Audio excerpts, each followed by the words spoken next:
Shalom, que estão me ouvindo. Hoje, nessa noite, mais uma de quarentena, estaremos falando sobre uma palavra muito chamada crise. Estarei aqui fazendo algumas observações sobre esta palavra e percebermos que crise realmente é algo, dependendo da ótica de quem esteja vivendo, é algo importante para mim, para você, para não dizer para o mundo todo. Eu vou falar justamente sobre crise em um momento no qual nós também nos aproximamos de uma festa muito tremenda, muito grandiosa, que é justamente a festa da Páscoa, que dentro do calendário judaico começa agora na quarta-feira.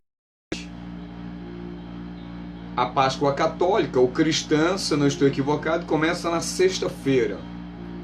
Mas nós, aqui pelo menos eu e a minha casa, costumamos seguir o calendário bíblico. Então nós estaremos comemorando essa festa, se Deus assim nos permitir, dentro das nossas condições, a partir de quarta-feira, agora dia 8 de abril. E é por isso que a palavra crise, eu estava ouvindo um rabino hoje, parte dele me trouxe uma concepção, trouxe uma ideia, me fez refletir de maneira mais aprofundada sobre a palavra crise. E como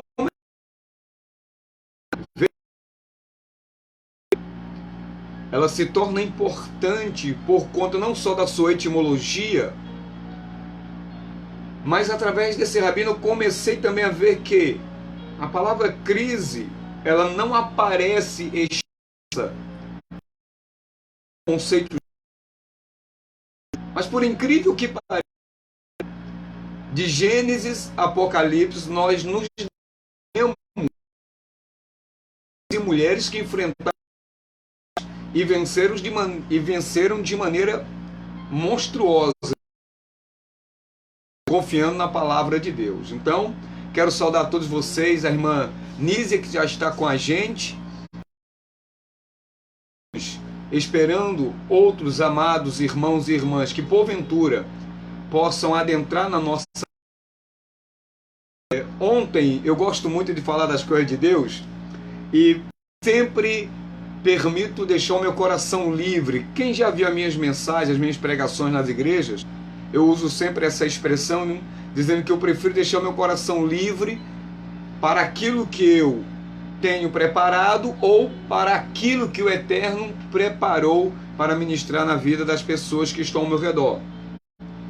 Ontem começou de uma maneira assim muito simples, mas foi se propagando, se propagando, se propagando. Quero cumprimentar o meu primo Chico, lá de Pernambuco, com a paz do nosso Senhor Jesus Cristo.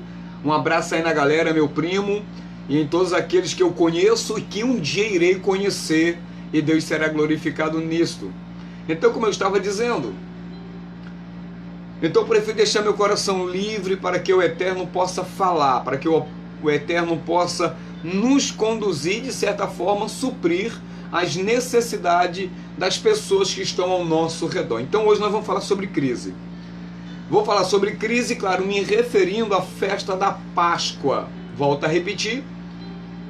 Para mim e para minha família, nós comemoramos a festa da Páscoa dentro do calendário bíblico, que porventura cairá agora dia 8 à noite, quarta-feira. A igreja católica, a igreja evangélica, geralmente comemora, que geralmente dentro do calendário cristão católico tem que cair numa sexta-feira. Porém, da Páscoa é uma data móvel, ela pode cair qualquer dia da semana, entre março e abril. Quarta-feira.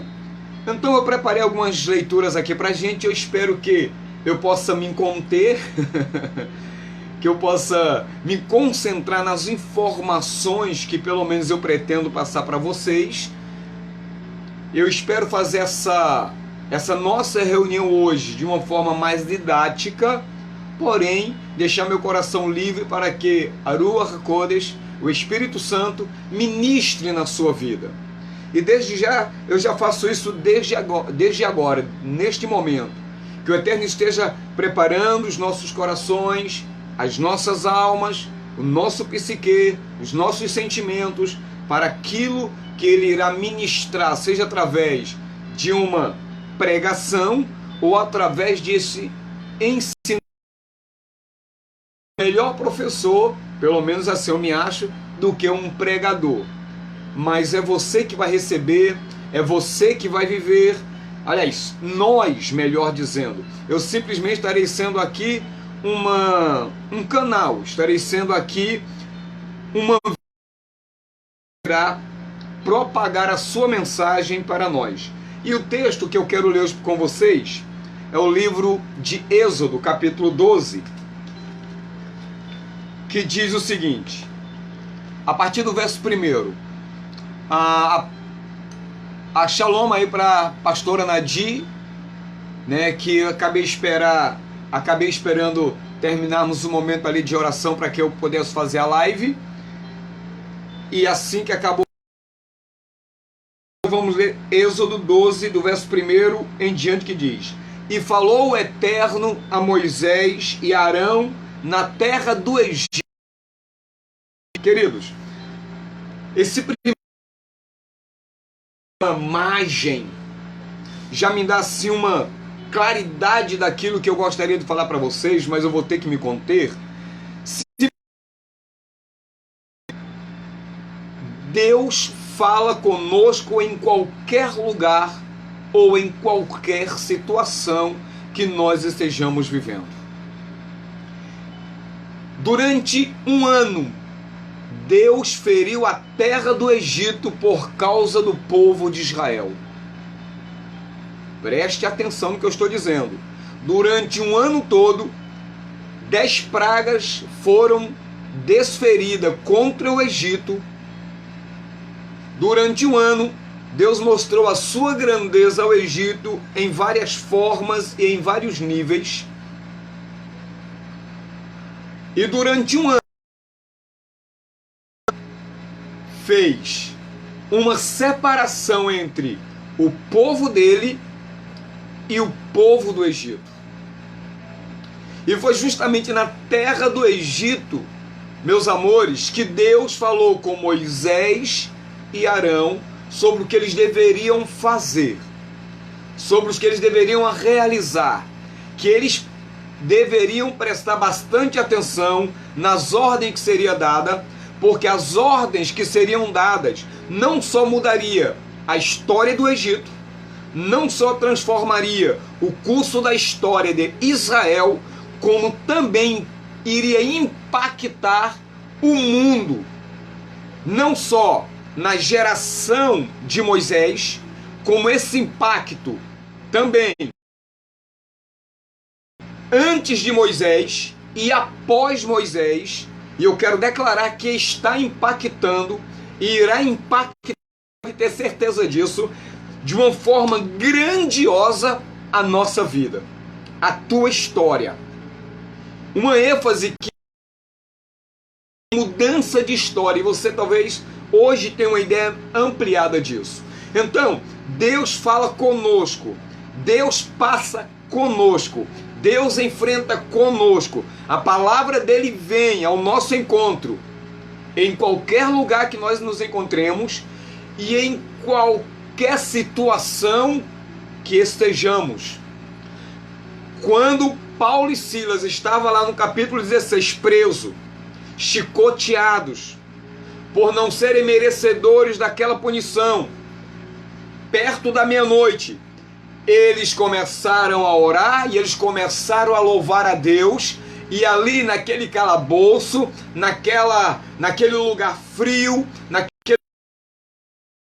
lugar escuro, naquele lugar de miséria, naquele lugar de 6, a oração de Paulo e Silas foi ouvida nos céus, os louvores recebidos nos céus, e de imediato, naquele lugar terrível, Deus respondeu a Paulo e a Silas.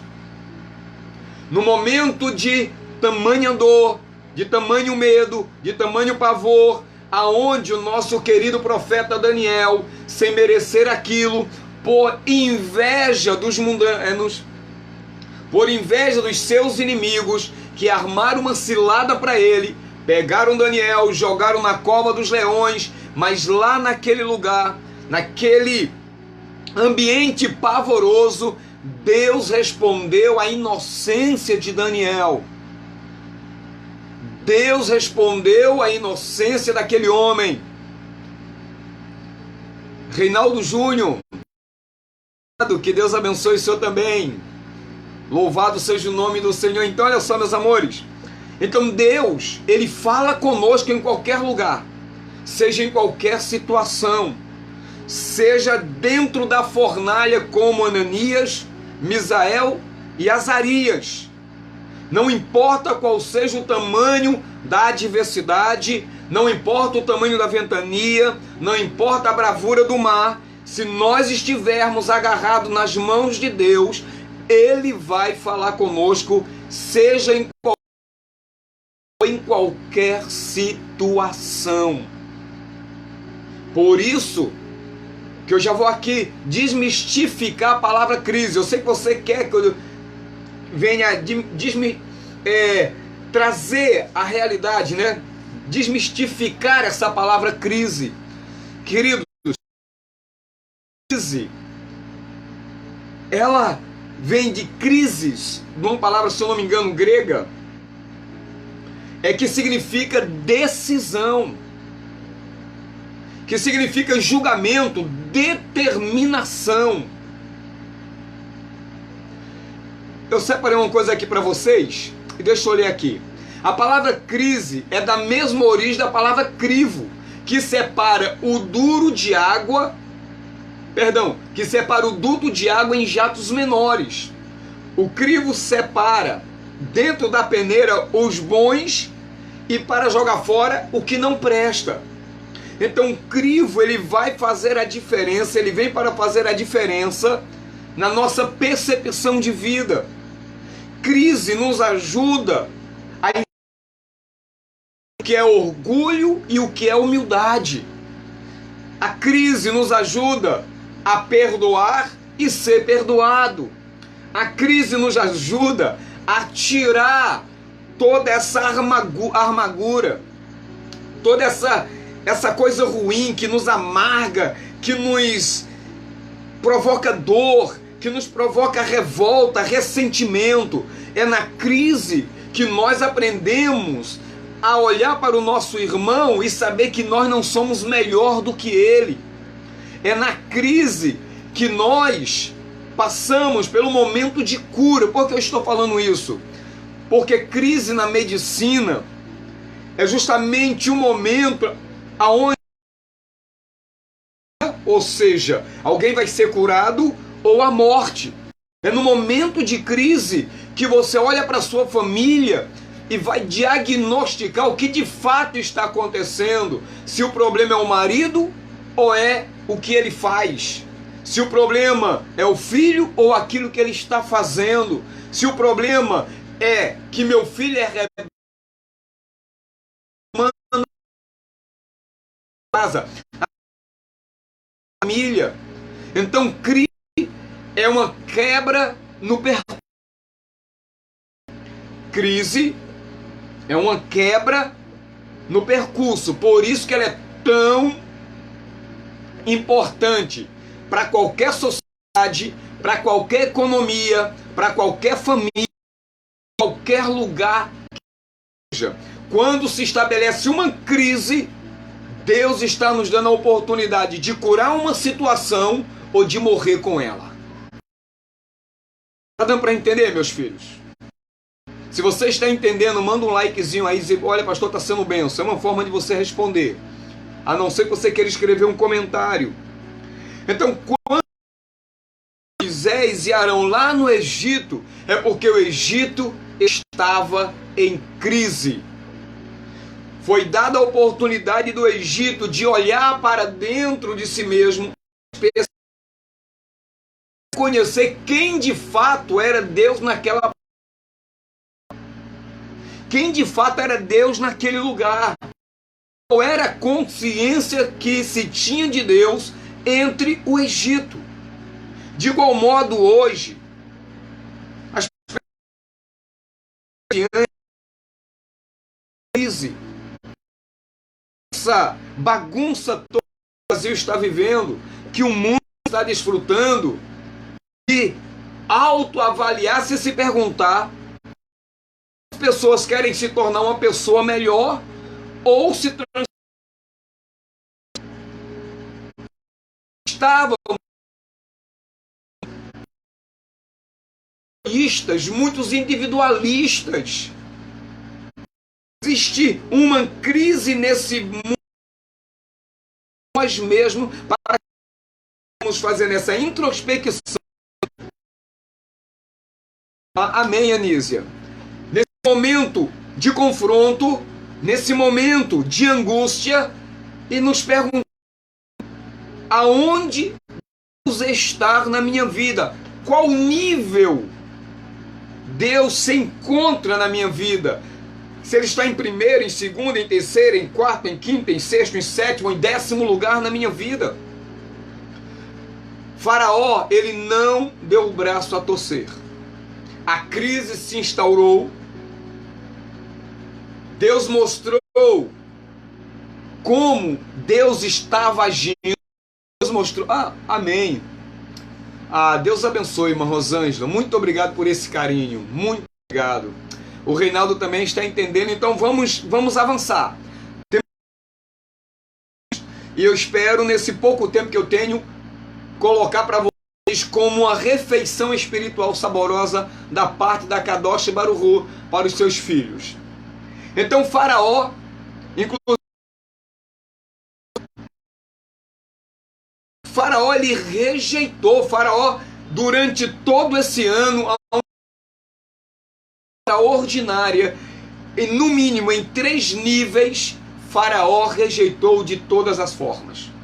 A um ponto de Faraó rejeitar a Deus em um nível tão elevado que o próprio Deus endurece, vai encarcerar o coração de Faraó, para que a partir deste momento, a partir dessa tanta relutância contra Deus vai encarcerar, Deus vai encimentar, Deus vai concretar Faraó para que os golpes sejam mortais. Porém, é interessante algumas observações nesse momento. Faraó foi ferido juntamente com o Egito por 10 pragas. Durante um ano, Deus deu todas as condições necessárias de Faraó erguer a cabeça, não em orgulho, não em soberba, não em vaidade, mas em humilhação, como fez Nabucodonosor, e reconhecer que Deus tem domínio sobre todos os reinos. Aleluia. Coloca no trono quem e tira do trono quem quer. Deus é soberano. Deus está se movendo porque o Brasil está clamando. Deus está ouvindo o clamor dos brasileiros. Deus está trabalhando pelo clamor dos brasileiros. Deus está trazendo solução no mundo, porque as nações têm crente em todos os lugares e em todos os cantos da terra. Alguém está clamando a Deus, alguém está invocando o poder de Deus. Na crise, Deus quer curar. Na crise, Deus quer transformar. Na crise, Deus quer se manifestar. Na crise, Deus quer levantar. Na crise, o único Deus, que a abundância derrama-se numa proporção maravilhosa. Ideia, Você não tem ideia. Sofreu com 10 pragas, mas ainda continuava orgulhosa, ainda vaidosa, idólatra. Mas o Eterno disse a Moshe e a Aarón, dizendo: este mesmo mês, presta bem atenção aqui, tá, meus amores? O verso 2 do capítulo 12 de Shemot, de Êxodo. Este mês, o mês que nós estamos vivendo agora, vos será o princípio dos meses. Este vos será o primeiro do ano. Olha que coisa fantástica. Se nós estamos no mês de Nissan, o mês de Nissan, dentro do calendário gregoriano, que é o nosso, ele geralmente acontece entre março e abril. Nós já estamos no mês... Aliás, terminamos o mês de março e entramos em 1º de abril, que é hoje, se findando. Então nós já estamos no calendário hebraico chamado de Nissan ou Abib. E o Eterno disse, veio a palavra a Moisés e Arão no Egito.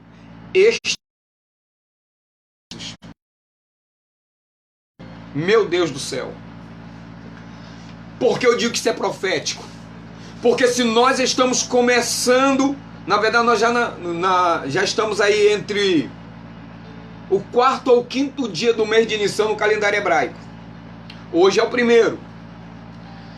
Se nós estamos no mês hebraico de Nissan, e esse mês é o 1º dos meses. E por que, pastor Valdés, é o 1º dos meses? Porque nesse mês, aleluia, dentre esses dias, que Deus vai trazer uma tremenda mundial, a começar por vidas, a começar pela tua fé, a começar pelo teu entendimento, a começar pela renovação das tuas palavras, pela renovação dos teus sentimentos, pela renovação da compreensão que se dará na tua vida a partir desse mês. Queridos, aqui no capítulo 12, é o dia que antecede o sacrifício do Cordeiro Pascual. Queridos, esses dias aqui, esse mês de Nissan, é o mês que antecede a retirada do povo de Israel do Egito. Mas muito mais do que tirar Israel do Egito, Deus estava determinando tirar o Egito de dentro de Israel. Queridos, Deus está trazendo um tamanho julgamento aos crentes. Dizer que o julgamento começa de Deus. Quanto crente vacilando, não estou aqui julgando, tá, queridos? Mas quanto crente vacilando. Quantos crentes brincando, quantos crentes vivendo uma vida promíscua, mesquinha, adúltera. E quando eu falo de adúlteros, querido, não estou falando só na questão sexual, não. Adulteram a palavra, adulteram a fé, adulteram família, raciocínio, adulteram tudo. Então Deus está trazendo julgamento, e o julgamento começa pela casa de Deus, disse os apóstolos. Então esse é um mês profético, aleluia. Esse é um mês extremamente... Agora, querido, sábado agora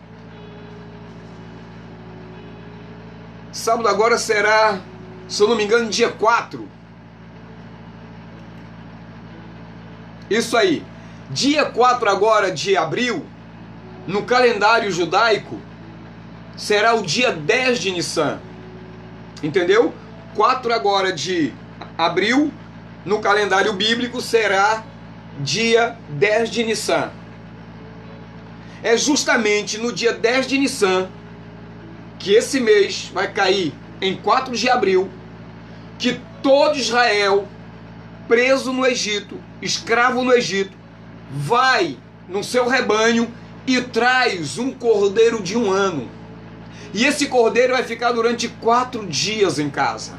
Então conte, domingo, segunda, terça, quarta.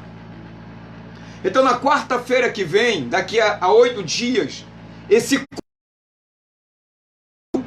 seu sangue espargido nos ombrais e na verga das portas, aquela família entraria com aquele cordeiro, fecharia a sua porta após si, ficaria bem vestido para sair apressado daquele lugar, e eles então comeriam e quando o destruidor passasse pela terra do Egito, e onde houvesse o sangue nas portas, você sabe a história, o destruidor não entraria ali e não mataria o primogênito que ali houvesse.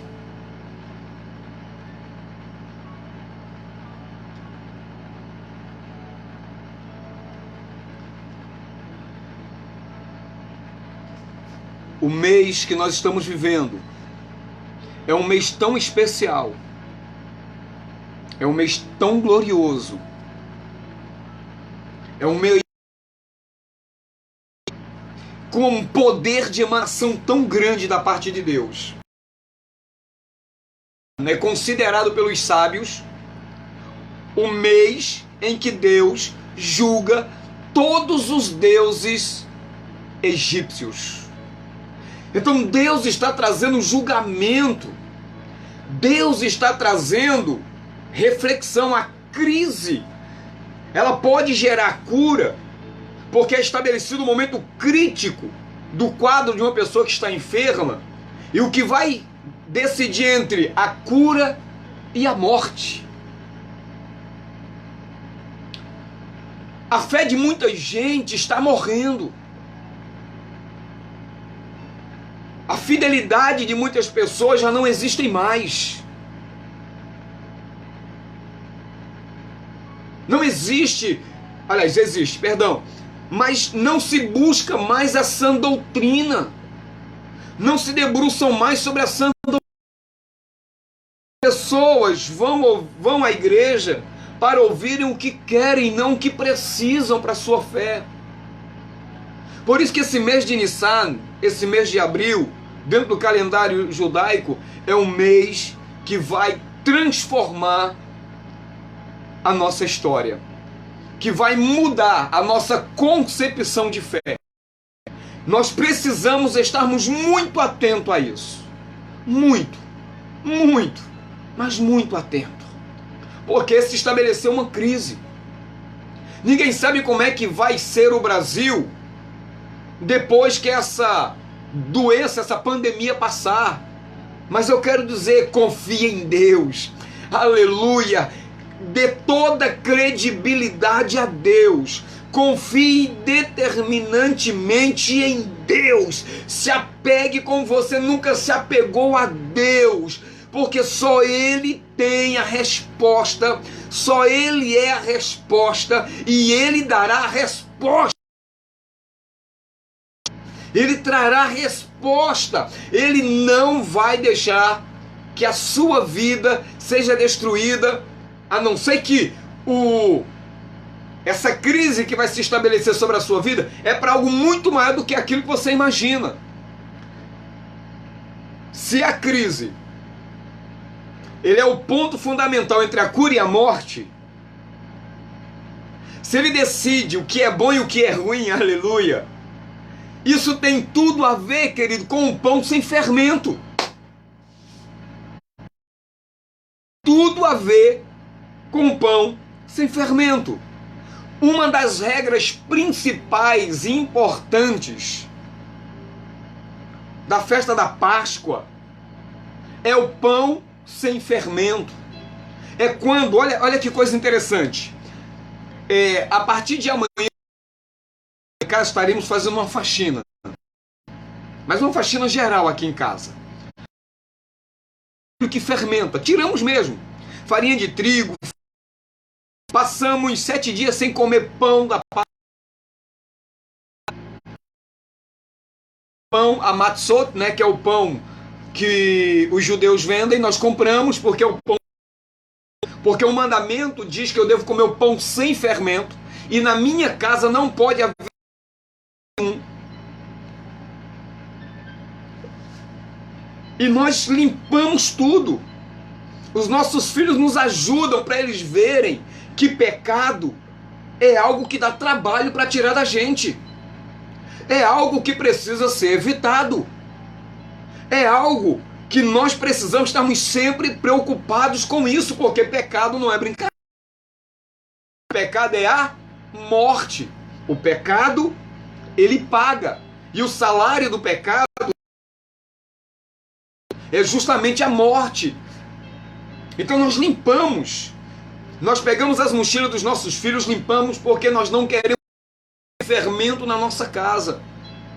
Foi assim que Jesus comemorou a Páscoa. É assim que ainda hoje é comemorado desde a época de Jesus. Isso é porque o fermento, nesse período de Páscoa, tá? Neste período de Páscoa, ele é extremamente sério. Paulo vai dizer, abra a sua Bíblia, se você estiver com ela. Na primeira carta dele aos Coríntios, no capítulo 5,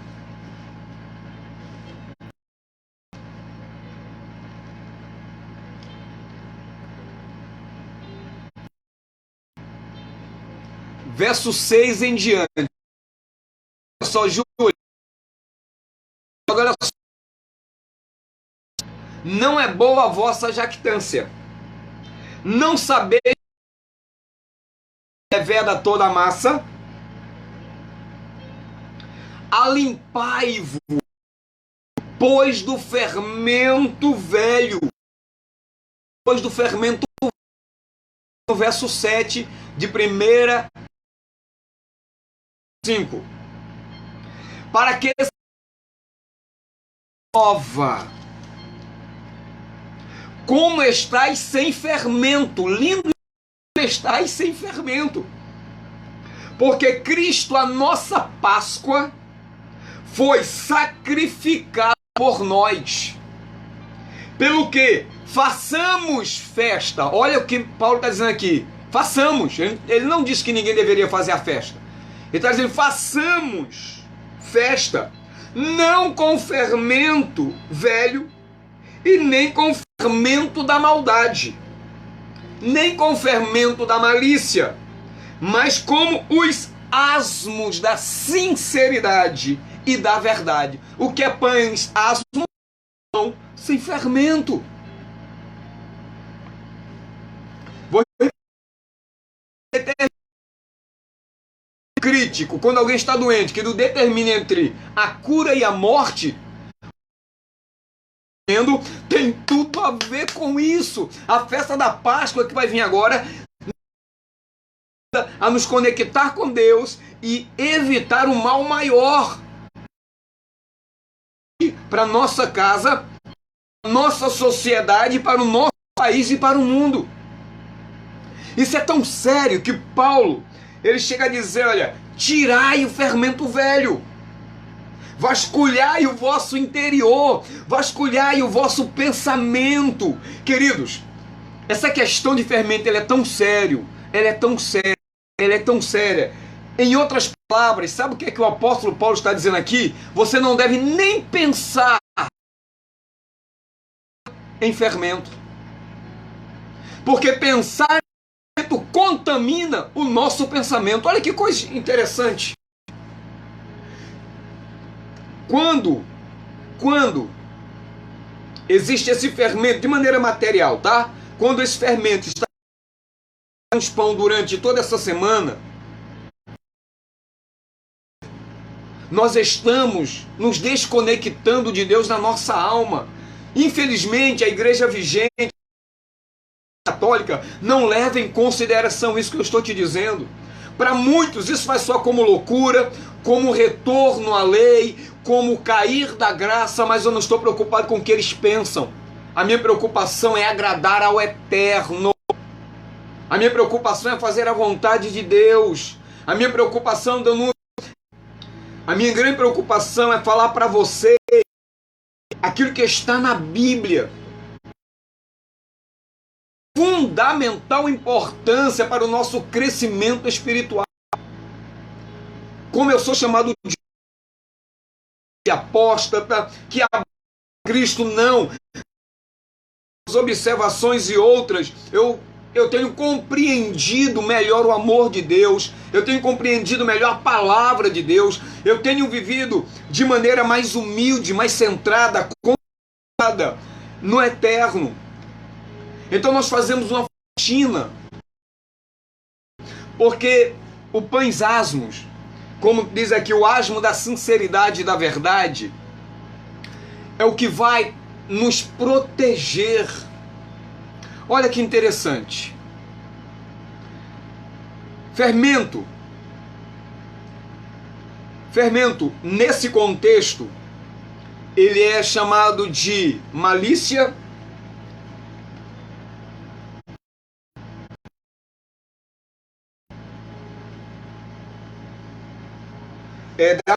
da maldade.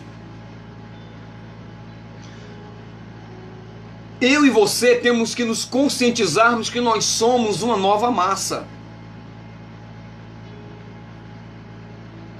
E uma massa, preste bastante atenção.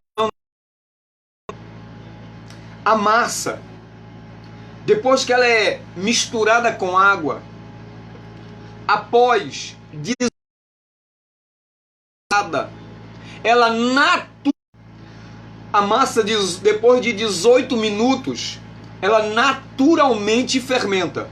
Naturalmente. Até porque naquela época não tinha um fermento que nós usamos hoje. O que é que acontece? Após a massa ser amassada, ser misturada com água, bactérias, ela entra na massa, começa então começa a inchar naturalmente. Por isso que Paulo diz no verso 6 que um pouquinho de fermento se separava um pedacinho de uma massa azeda e depois misturava com a massa que estava sendo amassada. E era assim que se fermentava, era assim que crescia a massa daquela época. Então, diante disso, diante dessa observação, a Bíblia vai nos dizer, Paulo, vai dizer que nós somos uma massa nova. E que nós somos exortados e obrigados a não consumir nada que faça com que a nossa alma infla. Nada com que a nossa alma venha a levedar. Por isso que quando chega essa época, nós limpamos tudo. Ela não tem só a forma didática, ela também alcança níveis espirituais, Cosmo. Ela alcança níveis extraordinários. Infelizmente, nem todo mundo aprendeu isso, que em poucas palavras estou tentando passar para você. Então, isso vai nos ensinar uma outra coisa, para mim terminar. Se a crise é o que vai determinar a cura e a morte, olha a oportunidade que Deus está nos dando. Olha que graça sobre graça está sendo derramada sobre nós. Olha que coisa linda, extraordinária.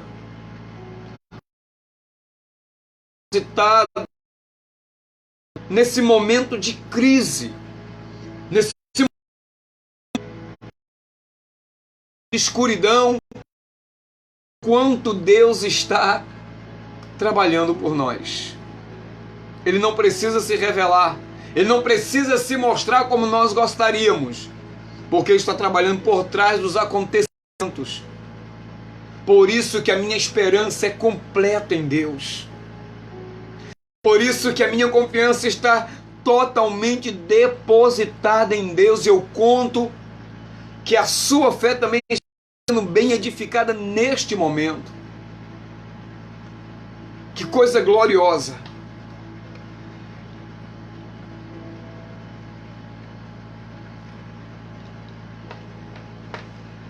Para me fechar,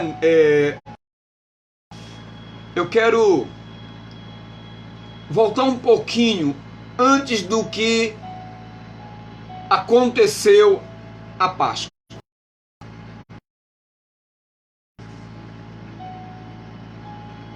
A Páscoa, né, a festa Páscoa, ela já era comemorada. Páscoa do Capão. Comemorada. Deus só deu o verdadeiro sentido a ela, para o povo dele.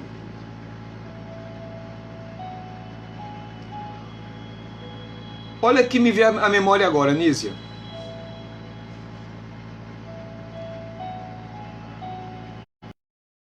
Tinha prometido a Abraão que o povo dele, lá no capítulo 15 de Gênesis, que o povo seria... Olha só. E que se passaria 4 gerações, ou seja, 400 anos, e depois disso o Senhor iria lá e iria libertá-los. Isso poderia acontecer de diversas. Mas houve uma em particular que eu quero dividir com vocês. Quando Jacó se reconcilia à frente, ele volta e vai habitar na terra das peregrinações de seu pai. Ele vai habitar. E ali, quando ele habita, muito interessante.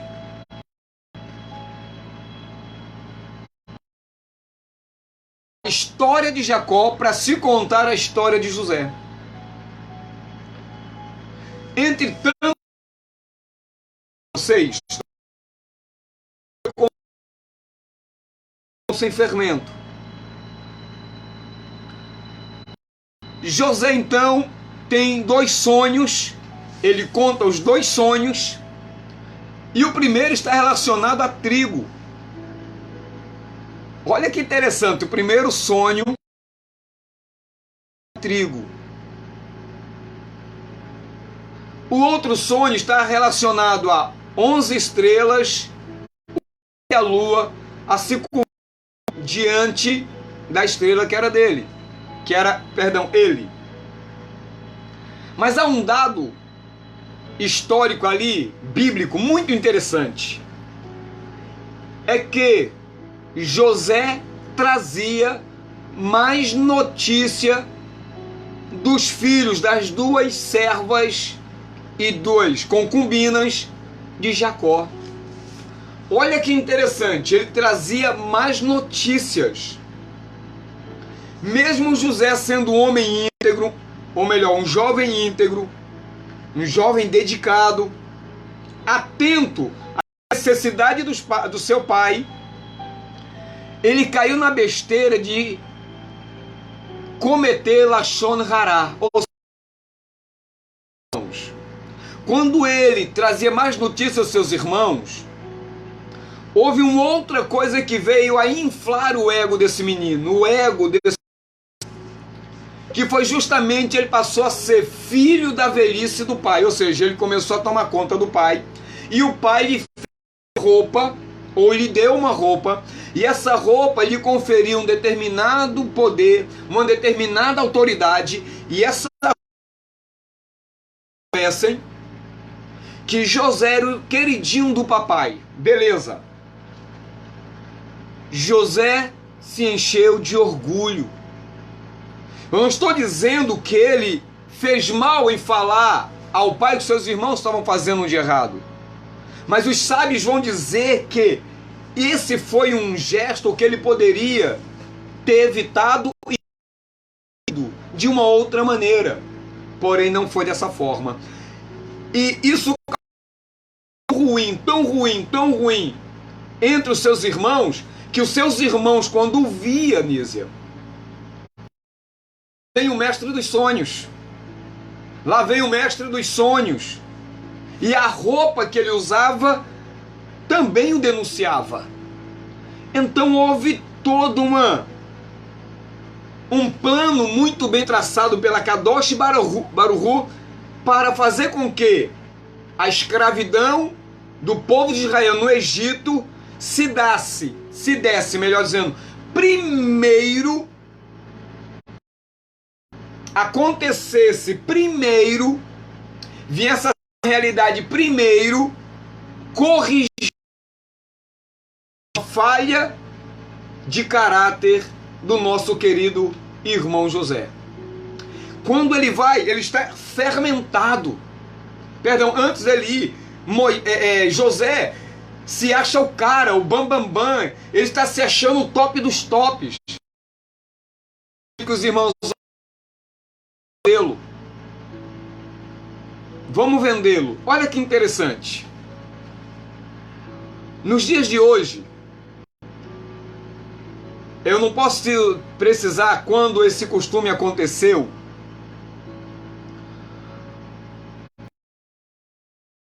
Os judeus limpam a sua casa, ele tira tudo que é fermento.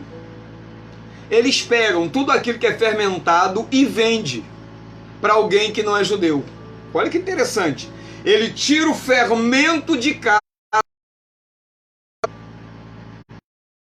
judeu, que eles chamam de goi, para o estrangeiro. Olha que coisa interessante. O que acontece com José? Os irmãos de José, com ciúme dele, por conta de uma série de fatores que eu já disse, pegam José e vendem aos ismaelitas. Os ismaelitas vão para o Egito e vendem José para os goi, para os egípcios, ou para o egípcio, né, que ele vende lá, ele é vendido para Potifar. Anísia, tá dando para entender aí, querida? Eu sei que eu não estou falando só com você, eu vou falar com muitas outras pessoas, mas se tá, dá um likezinho aí para mim, por favor, minha flor. Então José é vendido pelos irmãos. Então, de maneira simbólica, os judeus tiram a maldade, tiram a malícia de dentro de casa. E existe um outro ritual que eu não vou tocar aqui no momento, tá? Existe uma outra coisa que eles fazem, que é a queima do fermento, mas é uma outra história. Mas ele vende. Então, o que vai acontecer com José no Egito? José vai passar aproximadamente ali 13 anos sendo humilhado, sendo olha que coisa extraordinária. Olha o quanto Deus está tratando conosco. Olha o quanto Deus está trabalhando na nossa alma. Olha quantas introspecções. Olha quantas avaliações. Olha quantas observações. Eu não digo todos, mas a maioria das pessoas, nesse momento de escuridão, as pessoas não estão fazendo. Parece que nós fomos vendidos à destruição. E, inclusive, o próprio fala assim, olha, a lei é espiritual. Eu, porém, sou vendido ao pecado. Eu sou proprietário do pecado. Então, o bem que eu quero fazer, isso eu não faço. Mas o mal que está em mim, isso eu faço. Então esse é um momento de limpeza. Esse é um momento de libertação. Esse é um momento de agir de Deus. Esse é um momento de quebrantamento. Esse é um momento de atrair mais de Deus, à medida que formos limpando a nossa vida, a nossa trajetória. Tá dando para entender, minha filha?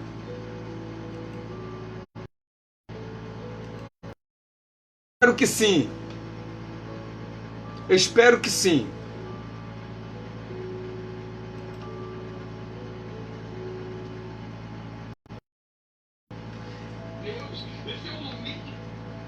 Então, olha que coisa extraordinária, olha que coisa fantástica. Então José, ele é vendido, porque o fermento tem que ser... Então, de certa forma, o José vai ser vendido. De certa forma, vai ser arrancado de casa. Para que o próprio Deus possa tratar da alma de José aonde ele se encontra, aonde ele está, para que ele se torne uma massa pura, para que ele se torne uma massa apropriada. Olha que interessante, o que é que eu quero dizer também com isso? José estava tudo bem na vida dele, até a crise chegar. Olha que coisa extraordinária. A vida de José, Alex, estava indo tudo muito bem, até a crise mudar o percurso da vida de José. Então a crise, ela precisa ser vista dentro de uma conexão entre eu e Deus, entre você e Deus. A crise não vem para destruir, a crise vem para consertar. O objetivo é liquidar, pelo contrário, é restaurar a vida alheia. Deus não tem prazer na morte do ímpio. Deus não tem a morte do desobediente. Aleluia! Aleluia! Deus não tem. Se alguém estiver, olhe para dentro de si e pergunte para que eu possa tirar aquilo que está me prejudicando, aquilo que está me separando, aquilo que está me fazendo mais pecador e eu não estou. Então, o curso da vida de José estava muito bem, até a crise chegar. Qual foi a crise? Após a crise do ciúme, ela se intensifica, vem a venda, né? Porque iam matar José. Nós não estou querendo entrar nesse íntere. Eles vendem José, então, 13 anos sendo purificado. Passa 13 sendo corrigido no seu caráter. Interessante, né? A mulher de Potifar vai caluniar ele de maneira tão absurdamente que colocou a vida dele em xeque. Mas você não vê nenhum registro de José caluniando aquela mulher. Se mantendo íntegro, se mantendo firme, purificando-se do fermento. Que lindo isso!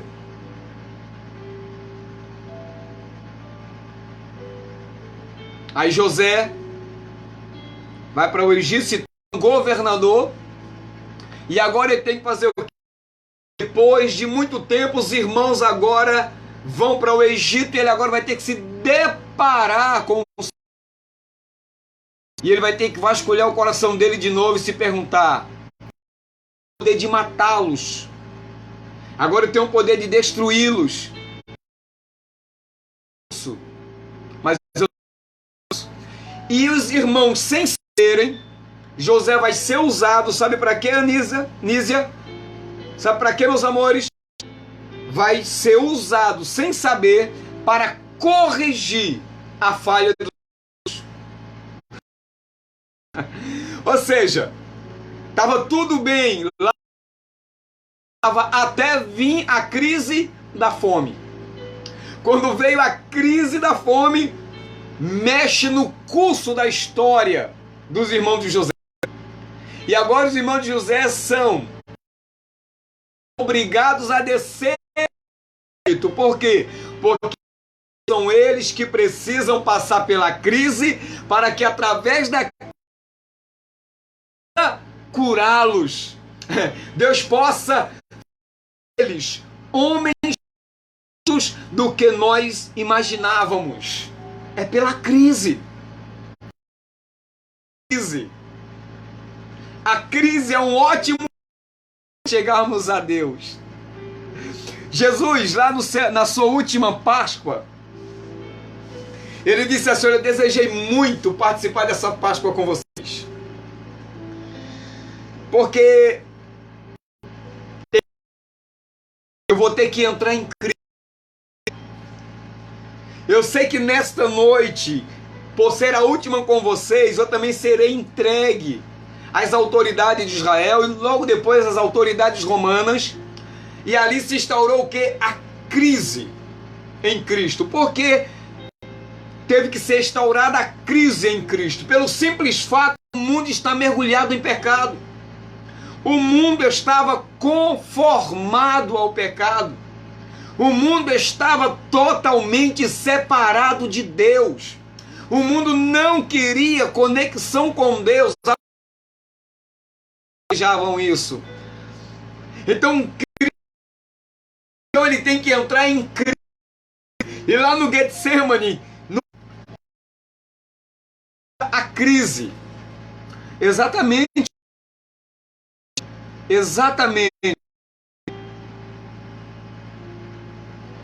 Perfeito. Boa.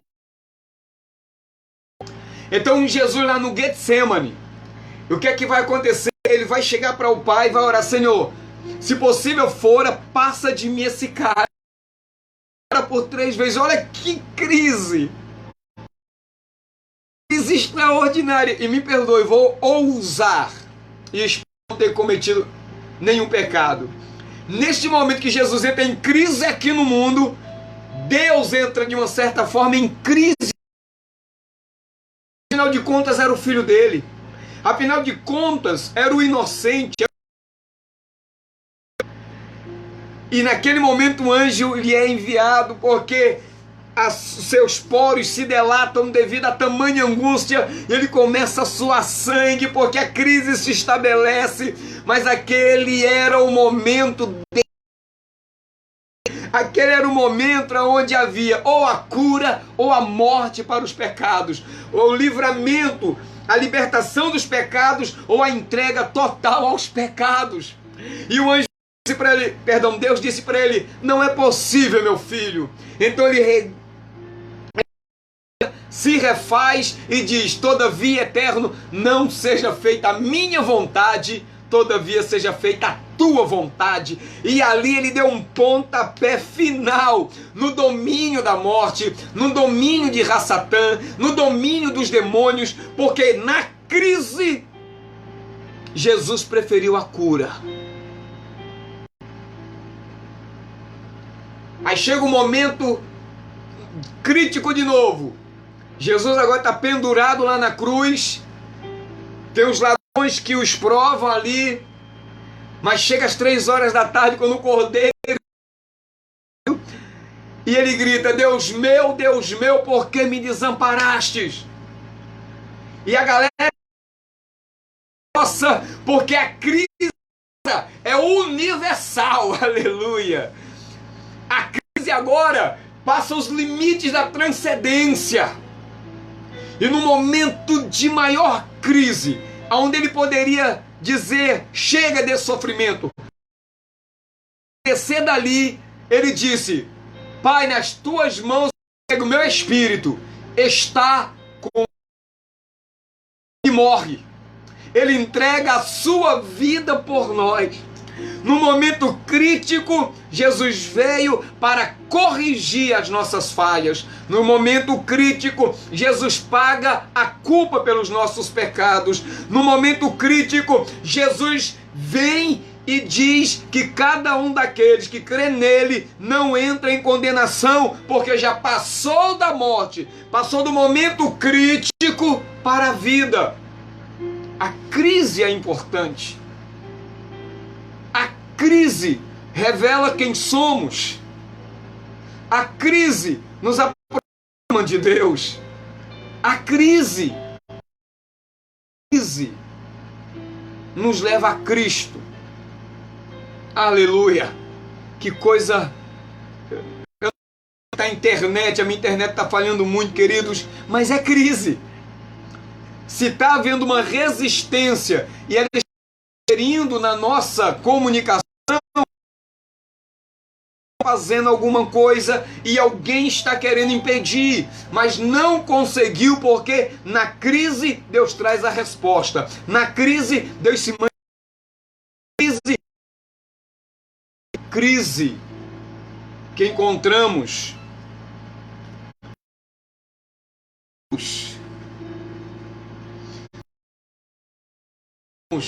Voltando a José do Egito. Olha, que pulo, né? De José para o Egito. De José do Egito para Cristo. Foi um pulaço. Bom, e nesse momento, José está lá, encontra com seus irmãos, pegando o gancho aqui. De José, Deus mostra para os irmãos que quer ajudá-lo. E que de fato isso acontece? Depois disso, volta-se a narrar novamente a história de Jacó. É quando Jacó desce para o Egito e se encontra com o seu filho. E ali dá-se o porquê. Os 400 de José prisioneiro no Egito. Perdão. Dos 400 anos do povo de Israel no Egito em escravidão.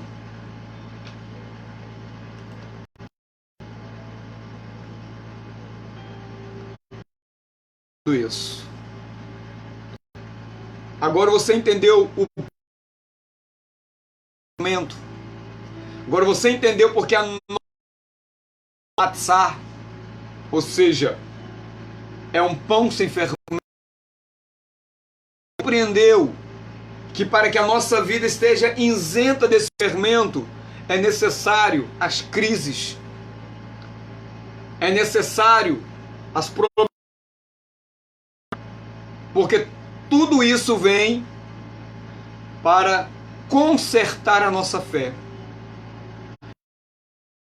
As vidas. O que os pentecostais dizem, colocar a nossa vida no prumo, fazer com que a nossa linha. Então a crise é necessária. Então José está lá, a crise da fome se estabelece, e assim, olha que interessante, e assim que Jacó chega, a fome acaba. Porque Jacó é um tzadik, é um justo. E quando o justo entra na crise, ele entra para trazer solução. Por isso que Jesus é o nosso justo. Por isso que dele depende as nossas existências. Dele. E enquanto estivermos com vida nesse mundo, passaremos por crise, para que unidos possamos manifestar a boa mão de Deus, a grande bondade de Deus, a sua, ao mesmo tempo, a sua justiça.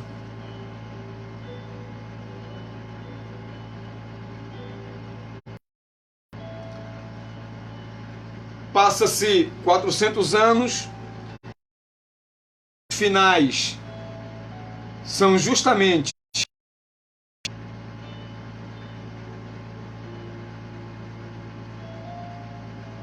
obrigado, Anísia. Deus terminando. Se você guardar mais 2 minutinhos, eu termino. Então o que vai acontecer? Terminam-se ali os 210 anos, quando Deus diz para Moisés: este vos será o primeiro dos meses.